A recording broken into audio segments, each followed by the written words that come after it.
Karen Aston is the second winningest coach at the University of Texas. Our Missy Heydrich is with the all-time winningest coach, Jody Conradt. Thanks, Tracy. It's my pleasure to be here with Hall of Fame coach Jody Conradt. And coach, you just watched Texas get a quarterfinal win.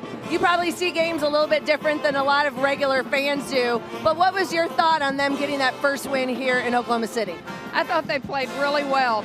Traditionally, it's really hard to play a team 3 times. They know everything about you. Iowa State is a really hard team to defend. I thought we did a pretty good job. We got some transition baskets, which ultimately was the difference in the game. Now, I know Karen Aston was part of your staff before she left. So what does it mean to you to have her be at the helm of this program now? Well, it's really special. You know, as long as I spent at the University of Texas, I love the University of Texas. It's in my blood. And to see Karen have the kind of success that she's had, it doesn't surprise me at all. She was a wonderful assistant, a great recruiter, and this team is playing very, very well. It's the most fun time of the year. Do you feel like it's helpful to have someone that has that history with it to then create those connections with your alumni and kind of keep everybody within that Texas women's basketball family? No question. Every institution's different, and it's all about fit.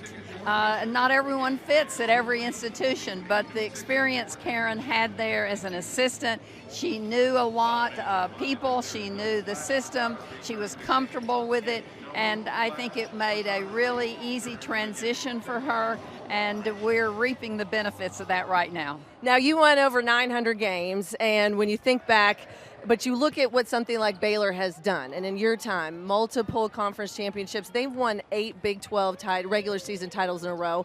How hard is that to create that kind of consistency? It's really difficult, and Baylor has set a very high standard. That's what sports is about. Somebody sets the standards, others try to get there, and they've done a really good job with that. This conference is tough, and I know that we've taken some knocks. Every conference should have to play each other twice, a round robin, and then go play in a conference tournament. Our men, they're going to get 7 or 8 teams in because they beat each other up. I think the same thing should happen on the women's side because this is a tough conference, night in and night out. We have wonderful coaches in this league. I'd compare our coaching staff to anybody in the country. Now, Marcia Sharp was here yesterday watching Texas Tech, and the two of you had many, many years of head-to-head matchups. How important it is in the climate of women's basketball to have rivalries that mean a lot like that, whether it's been overtime or new ones that we see popping up around the country? That's the great thing about conferences. There is a rivalry going on all the time.